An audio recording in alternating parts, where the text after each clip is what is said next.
जो घटना है वो ऐसी ही कुछ दिल दहला देने वाली है, कुछ ऐसे ही सवाल खड़े करने वाली है कि क्या एक शिक्षक को ऐसा करना चाहिए। एक शिक्षक जो बच्चे एक शिक्षक जिनके पास बच्चे पढ़ने जाते, कुछ सीखने जाते, और वो शिक्षक उन बच्चों को ऐसा गलत रास्ता दिखाती जिससे वो बच्चे गुमराह तो होते ही होते और उस खेल में एक की जान चली जाती। और जब इस मामले का खुलासा होता तो कई लोग सलाखों के अंदर पाए जाते। क्या है ये सारा मामला, इसे जानने और समझने के लिए बने रहिए इस वीडियो में। अगर आप चैनल पर नए आए हैं तो चैनल को सब्सक्राइब कर लीजिए, वीडियो थोड़ा सा भी अच्छी लगे तो लाइक कर दीजिएगा और वीडियो को लोगों तक शेयर कर दीजिएगा। तो चलिए ज़्यादा बात ना करते हुए हम अपनी घटना की तरफ बढ़ते हैं। सहारनपुर का एक इलाका जहां एक स्कूल था, वहां एक मैडम आती है पढ़ाने जिनका नाम बबली था। ये बबली मैडम बड़ी ही खूबसूरत, जिसकी एक झलक पाने को सारे टीचर और सारे बच्चे परेशान रहते।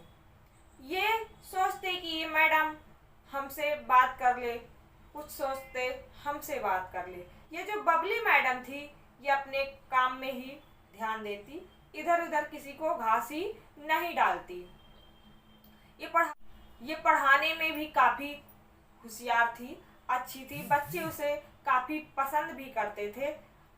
ये जब भी क्लास में जाती तो बच्चे बड़े खुश होते कि बबली मैडम आई हैं हमें पढ़ाने को। बच्चे इसकी बात मानते भी, और ये इतनी खूबसूरत थी कि एक नज़र जो भी इसको देखता वो देखता ही रह जाता। अब ऐसे ही समय गुजरता रहा। उस क्लास में कुछ ऐसे बच्चे थे, जिस क्लास में बबली मैडम पढ़ाने जाती उस क्लास में दो एक ऐसे बच्चे थे जो इनका मन बिल्कुल भी पढ़ाई में नहीं लगता। वो शैतानी करते, जो बच्चे पढ़ते होते उनको भी वो पढ़ने नहीं देते। कभी कभी वो टीचर को भी तंग करते। कुछ बच्चे ऐसे होते हैं क्लास में कि जिनका पढ़ने में मन नहीं लगता। तो ये बच्चे ऐसे ही थे और इनका नाम था, एक का नाम था राकेश और एक का नाम था संजीव। ये दोनों बच्चे बहुत ही शैतान किस्म के बच्चे थे, जिनका पढ़ाई लिखाई से दूर दूर तक कोई लेना देना नहीं होता था। बबली मैडम कुछ दिन देखती रही और उसने एक दिन क्या किया कि इनके दोनों बच्चों के पेरेंट्स को बुलाया। इन दोनों बच्चों के पेरेंट्स आते, ये बबली मैडम उन माँ बाप को बहुत फटकार लगाती। उनसे कहती कि आपने बच्चे को अपने क्या सिखाया है, आपने अपने बच्चे को कैसे संस्कार दिए हैं। ये तो ना तो पढ़ते हैं और ना ही दूसरों को पढ़ने देते हैं। माँ बाप बड़े ही शर्मिंदा होते, क्योंकि अगर बच्चे अच्छे से पढ़ लिख नहीं रहे हैं, स्कूल से शिकायत आ रही है, तो माँ बाप को तो शर्मिंदा होना ही पड़ता है। तो ये माँ बाप बड़े ही शर्मिंदा हुए और इस बबली मैडम ने एक बात उनसे कहा कि अगर आप चाहें तो इन दोनों बच्चों को मेरे पास ट्यूशन पढ़ने के लिए आप भेज सकते हैं। माँ बाप बड़े खुश हुए, सोचा कि हमारे बच्चे अच्छे से पढ़ेंगे, इस बबली मैडम के पास जाएंगे तो इन्हें पढ़ाएगी, तो इनका पढ़ाई में शायद मन लग जाए, क्योंकि हर माँ बाप चाहते हैं कि हमारा बच्चा अच्छा हो, पढ़ने लिखने में एक अच्छा नागरिक बने। इस उम्मीद के साथ माँ बाप ने हामी भर दी। मैडम से कह दिया कि ठीक है मैडम, हमारे बच्चे आपके पास ट्यूशन पढ़ने आ जाएंगे। अब ये दोनों बच्चे दूसरे दिन बबली मैडम के पास ट्यूशन पढ़ने जाते हैं। दरवाजे के बाहर खड़े होकर बेल बजाते हैं, दरवाज़ा खुलता है। ये दोनों बच्चे दरवाज़ा खुलने के बाद जो देखते हैं वो देखते ही रह जाते हैं। बबली मैडम जो स्कूल में हमेशा उनको साड़ी में दिखती थी, आज उस मैडम ने इतने छोटे कपड़े पहन रखे थे कि शायद इन दोनों ने किसी और को इतने छोटे कपड़े पहने नहीं देखा था। बबली मैडम उन्हें अंदर बुलाती है, बैठाती है और ऐसे ही समय गुजरता रहता है। समय गुजरता रहता है। स्कूल में कुछ दिन बाद पेपर होते हैं। ये बबली मैडम इन दोनों बच्चों से कहती है कि अगर इस पेपर में जिसने भी ज़्यादा नंबर लाए मैं उसको एक गिफ्ट दूंगी। ये दोनों बच्चे बड़े ही खुश हो जाते हैं कि हमें गिफ्ट मिलेगा। ये पढ़ाई में दिन रात मेहनत करते ये दोनों। वो सोचता कि संजीव आगे ना निकल जाए, मैं ज़्यादा पढ़ लूँ, मेरे ज़्यादा नंबर आए तो मुझे मैडम गिफ्ट देगी। और ये राकेश सोचता कि मैं ज़्यादा पढ़ लूँ, मुझे मैडम गिफ्ट देगी। इस चक्कर में ये दोनों इतना पढ़ते कि स्कूल में जहाँ इनके एक भी नंबर नहीं आते वहाँ इन दोनों में से एक के 17 नंबर आए 20 में से, और दूसरे के 10 नंबर आए। अब ये हालांकि मैडम जब ये बच्चे ट्यूशन पढ़ने जाते थे तो कुछ ऐसी हरकतें करती रहती थी जिससे इन बच्चों को ट्यूशन में मन लगा रहता था। ये स्कूल जाने से ज़्यादा रुचि ट्यूशन जाने में लगाते थे। अब जिसके नंबर ज़्यादा आए हुए थे उसको मैडम ने पास बुलाया और एक उसको किस कर लिया।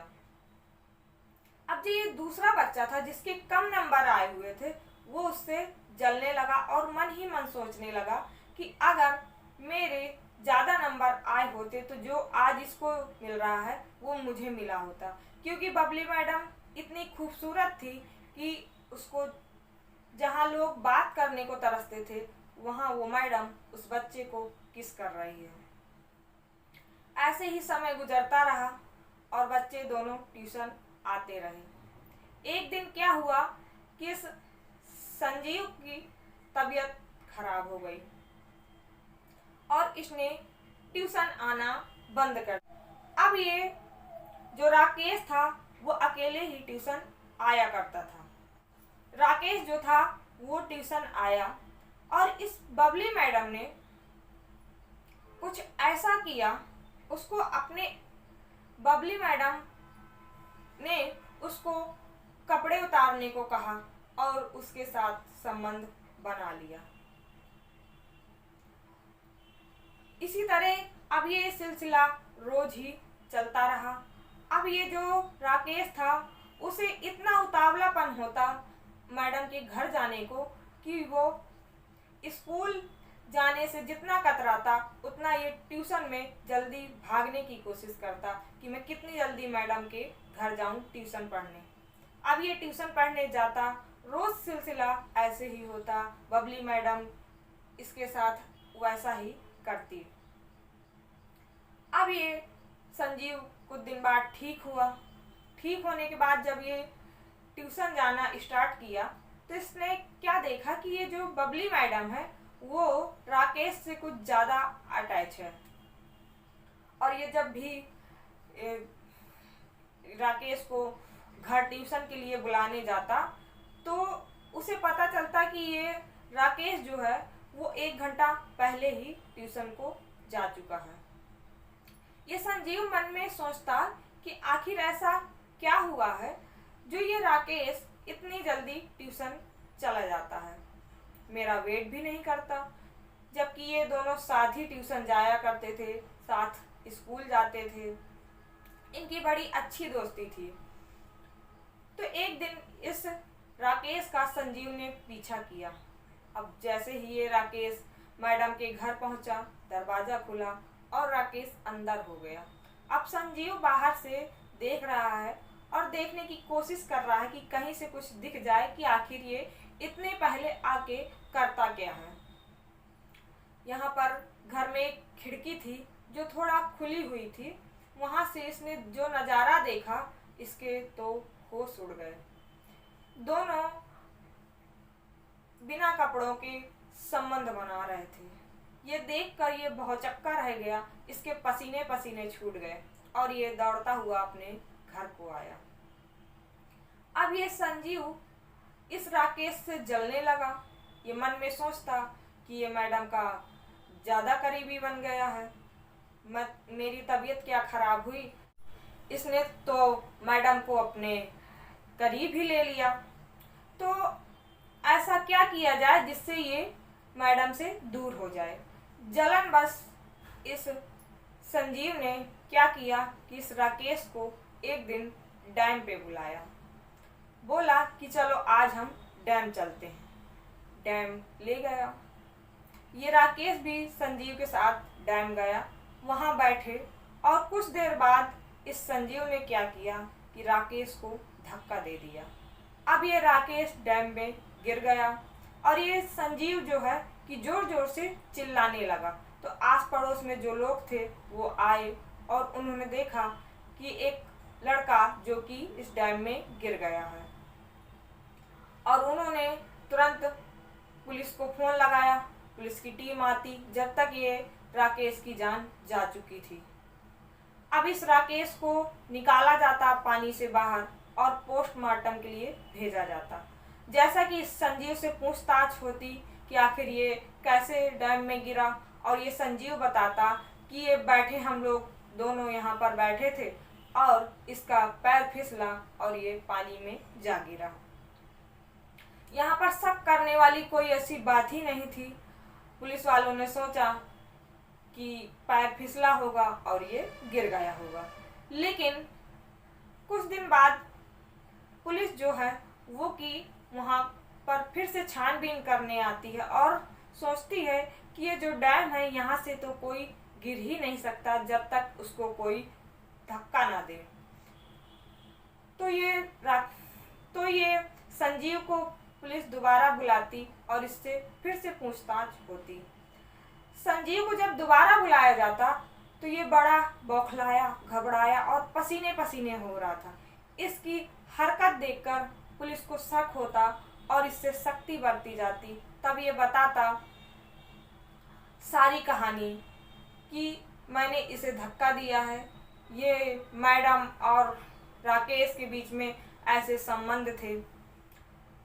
सारी कहानी उसने इस पुलिस वालों को बताई और उसके बाद मैडम को गिरफ्तार कर लिया गया। बच्चों को गुमराह करने के जुर्म में इस मैडम को गिरफ्तार किया गया। इस मैडम ने सारे टीचरों को बदनाम कर दिया। एक ऐसा घिनौना खेल खेला जिससे एक बच्चे की जान तो गई ही गई और बच्चे गुमराह भी हुए। जहां माँ बाप अपने बच्चों को टीचर के पास कुछ सीखने के लिए भेजते हैं, यहाँ इस मैडम ने तो कुछ और ही गुल खिलाया हुआ था, जिसे सुनकर लोगों के रोंगटे खड़े हो गए कि एक टीचर ऐसा भी कर सकती है। आपकी इस घटना पर क्या राय है, हमें कमेंट में आप ज़रूर बताइएगा। आपके कमेंट की हमें बेसब्री से इंतज़ार रहता है।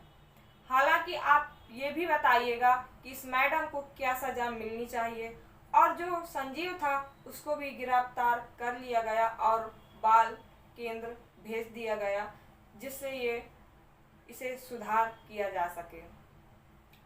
ये दोनों बच्चे जहां जवानी की दहलीज पर कदम रख रहे थे, वहां इन्हें एक ऐसा टीचर और वहाँ एक ऐसी शिक्षिका मिली जिसने इन दोनों बच्चों की जिंदगी खराब कर दी।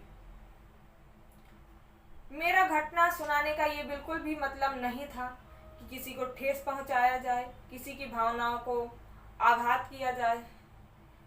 मेरा सिर्फ इतना ही मतलब था कि लोगों को जागरूक किया जाए, लोगों को सचेत किया जाए।